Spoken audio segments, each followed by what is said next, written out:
ನಿನ್ನೆ ಅಮೆರಿಕ ಮತ್ತು ಇರಾನ್ ಸೀಸ್‌ಫೈರ್ ಡೀಲನ್ನು ಘೋಷಣೆ ಮಾಡಿರ್ತಾರೆ. ಪಾಕಿಸ್ತಾನ್ ಮಧ್ಯಸ್ಥಿಕೆಯಲ್ಲಿ ಸೀಸ್‌ಫೈರ್ ಡೀಲ್‌ನ 2 ವಾರಗಳ ಮಟ್ಟಿಗೆ ಎರಡೂ ದೇಶಗಳು ಒಪ್ಕೊಂಡಿರ್ತವೆ.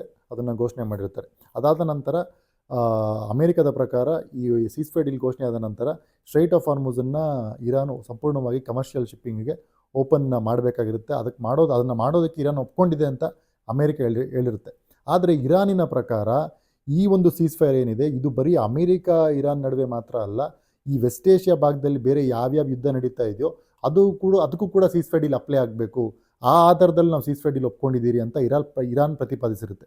ಸೊ ಅವರ ಅಂಡರ್ಸ್ಟ್ಯಾಂಡಿಂಗ್ನಲ್ಲಿ ಇಸ್ರೇಲ್ ಲೆಬನಾನ್ನಲ್ಲಿ ಏನು ಯುದ್ಧ ನಡೆಸ್ತಾ ಇದೆ, ಪ್ರತಿದಿನ ಹಲವಾರು ಜನರು ನಿರ್ಗತಿಕರಾಗ್ತಾ ಇದ್ದಾರೆ, ಮನೆ ಕಳ್ಕೊತಾ ಇದ್ದಾರೆ. ಎಂಟೈರ್ ಅಪಾರ್ಟ್ಮೆಂಟ್ ಕಾಂಪ್ಲೆಕ್ಸನ್ನು, ವಸತಿ ಪ್ರದೇಶಗಳನ್ನು ಕಾರ್ಪೆಟ್ ಬಾಂಬಿಂಗ್ ಮುಖಾಂತರ ಏನು ಇಸ್ರೇಲ್ ನೆಲಸಮ ಮಾಡ್ತಾ ಇದೆ, ಆ ಯುದ್ಧ ಕೂಡ ಈ ಸೀಸ್‌ಫೈರ್ ಡೀಲ್ನ ಭಾಗ ಆಗಬೇಕು ಅಂತ ಇರಾನ್ ಡಿಮ್ಯಾಂಡ್ ಮಾಡಿರುತ್ತೆ.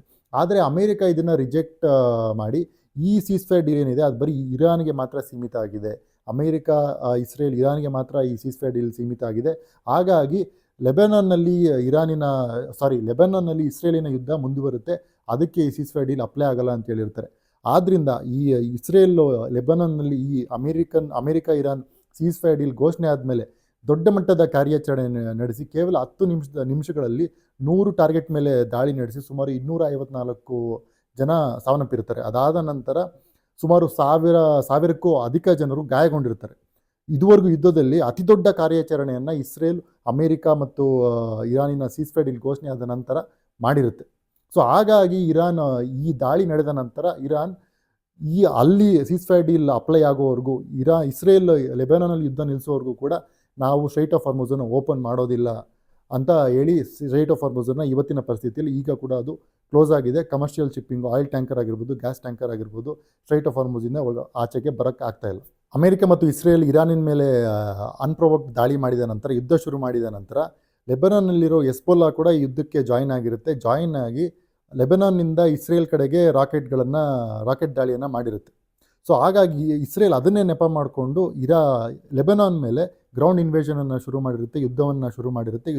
ಶುರು ಮಾಡಿ ಲೆಬನಾನ್ ದೇಶದ ಆಲ್ಮೋಸ್ಟ್ ಅರ್ಧ ಭಾಗವನ್ನು ನಾವು ಆಕ್ಯುಪೈ ಮಾಡ್ಕೊತೀರಿ, ನಮ್ಮ ಭದ್ರತೆಗೆ ನಾವು ಅರ್ಧ ದೇಶವನ್ನು ನಾವು ಆಕ್ಯುಪೈ ಮಾಡ್ಕೊತೀರಿ, ಲೆಬನಾನ್ ದೇಶದಲ್ಲಿ ಲಿಟಾನಿ ನದಿ ಏನಿದೆ ಅಲ್ಲಿವರೆಗೂ ಕೂಡ ನಾವು ಆಕ್ಯುಪೈ ಮಾಡ್ಕೊತೀರಿ, ಇದು ನಮ್ಮ ಉದ್ದೇಶ, ನಮ್ಮ ಭದ್ರತೆಗೆ ನಾವು ಇದನ್ನು ಮಾಡ್ತೀರಿ. ಹಾಗಾಗಿ ಆ ಪ್ರದೇಶದಲ್ಲಿರೋ ಲೆಬನಾನಿನ ಜನರು, ಲಕ್ಷಾಂತರ ಜನರು ತಮ್ಮ ಮನೆಗಳನ್ನು ಬಿಟ್ಟು ನಿರ್ಗತಿಕರಾಗಿ ಉತ್ತರಕ್ಕೆ ಟ್ರಾವೆಲ್ ಮಾಡಬೇಕು. ಇಲ್ಲಾಂದರೆ ನಿಮ್ಮ ಪ್ರಾಣಕ್ಕೆ ನಾವು ಖಾತ್ರಿ ಕೊಡೋದಕ್ಕಾಗಲ್ಲ, ಸೇಫ್ಟಿನ ನಾವು ಎನ್ಶೂರ್ ಮಾಡೋಕ್ಕಾಗಲ್ಲ ಅಂತ ಲಕ್ಷಾಂತರ ಜನರನ್ನು ಇಸ್ರೇಲ್ ಲೆಬನಾನ್ನಲ್ಲಿ ನಿರ್ಗತಿಕರನ್ನಾಗಿ ಮಾಡಿದೆ.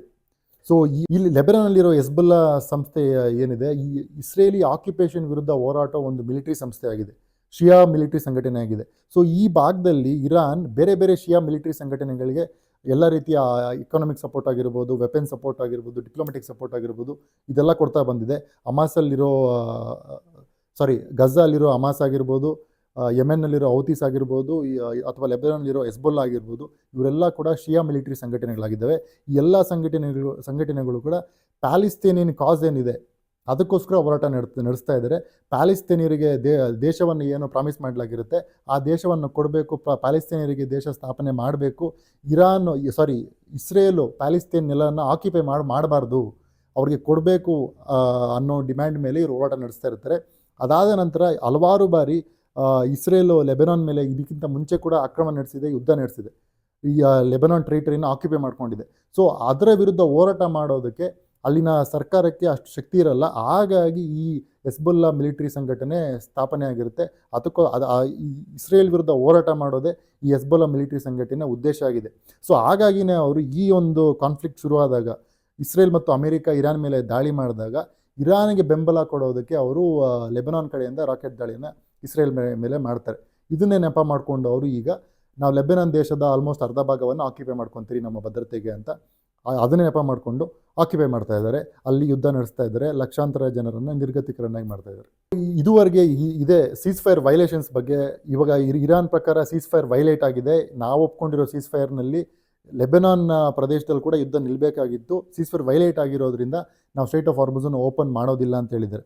ಅದರ ಜೊತೆಗೆ ಪರ್ಮನೆಂಟ್ ಶಾಂತಿ ಸ್ಥಾಪನೆಗೆ, ಪರ್ಮನೆಂಟ್ ಪೀಸ್ ಡೀಲ್ ಬಗ್ಗೆ ಮಾತುಕತೆ ನಡೆಸೋದಕ್ಕೆ ಇಸ್ಲಾಮಾಬಾದ್ನಲ್ಲಿ ಶುಕ್ರವಾರ ಏನು ಮೀಟಿಂಗ್ ನಿಗದಿಯಾಗಿತ್ತು, ಅದ್ರ ಬಗ್ಗೆ ಎರಡೂ ಕಡೆಗಳಿಂದ ಯಾವುದೇ ಕನ್ಫರ್ಮೇಷನ್ ಬಂದಿಲ್ಲ.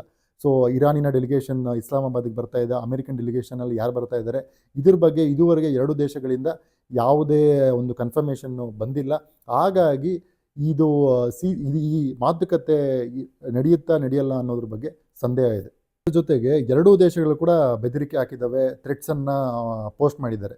ಅಮೆರಿಕ ಕೂಡ ಈ ಸೀಸ್ಫೈರ್ ಡೀಲ್ನ ವೈಲೇಟ್ ಮಾಡಿದ್ರೆ, ಇರಾನ್ ಏನಾದರೂ ಸ್ಟ್ರೈಟ್ ಆಫ್ ಹಾರ್ಮುಜನ್ನು ಓಪನ್ ಮಾಡಿಲ್ಲ ಅಂದರೆ ದಾಳಿ ಮಾಡೋದಕ್ಕೆ ರೆಡಿ ಇದ್ದೀರಿ, ಯುದ್ಧವನ್ನು ರೆಸ್ಯೂಮ್ ಮಾಡೋದಕ್ಕೆ ರೆಡಿ ಇದ್ದೀರಿ ನಾವು ಅಂತ ಹೇಳಿದ್ದಾರೆ. ಅದೇ ರೀತಿ ಇರಾನಿನ ಫಾರಿನ್ ಮಿನಿಸ್ಟರ್ ಆಗಿರೋ ಅಬ್ಬಾಸ್ ಅರಕ್ಚಿ ಅವರು ಕೂಡ ಈ ಸೀಸ್ಫೈರ್ ಡೀಲ್ನ ಭಾಗವಾಗಿ ಲೆಬನಾನ್ನಲ್ಲಿ ಕೂಡ ಅಮೆರಿಕ ಯುದ್ಧ ನಿಲ್ಲಿಸಿಲ್ಲ ಅಂದರೆ, ಇಸ್ರೇಲ್ ಮುಖಾಂತರ ಅಮೆರಿಕ ಯುದ್ಧವನ್ನು ಕಂಟಿನ್ಯೂ ಮಾಡಿದ್ರೆ ಸೀಸ್ಫೈರ್ ಡೀಲ್ ಉಲ್ಲಂಘನೆ ಆಗಿರುತ್ತೆ. ಸೊ ಎರಡನ್ನೂ ಕೂಡ ಅಮೆರಿಕ ಮಾಡೋದಕ್ಕೆ ಸಾಧ್ಯ ಆಗಲ್ಲ. ನಿಮಗೆ ಪರ್ಮನೆಂಟ್ ಶಾಂತಿ ಬೇಕಂದರೆ ಎಲ್ಲ ಭಾಗದಲ್ಲೂ ಯುದ್ಧವನ್ನು ನಿಲ್ಲಿಸಿ, ಇಲ್ಲ ಅಂದರೆ ಇರಾನ್ ಜೊತೆಗೆ ಇಲ್ಲ ಅಂದರೆ ಇರಾನ್ ಯುದ್ಧವನ್ನು ರಿಸ್ಯೂಮ್ ಮಾಡೋದಕ್ಕೆ ರೆಡಿಯಾಗಿದೆ ಅಂತ ಎರಡೂ ಕಡೆಯಿಂದ ಥ್ರೆಟ್ಸನ್ನು ಟ್ರೇಡ್ ಮಾಡ್ಕೊಂಡಿದ್ದಾರೆ, ಬೆದರಿಕೆಗಳನ್ನ ಟ್ರೇಡ್ ಮಾಡಿದ್ದಾರೆ. ಹಾಗಾಗಿ ಈ ಸೀಸ್ ಫೈರ್ ಡೀಲ್ ಬಿದ್ದೋಗಿ ಮತ್ತೆ ಯುದ್ಧ ಶುರುವಾಗೋ ಭೀತಿ ಕೂಡ ಶುರುವಾಗಿದೆ.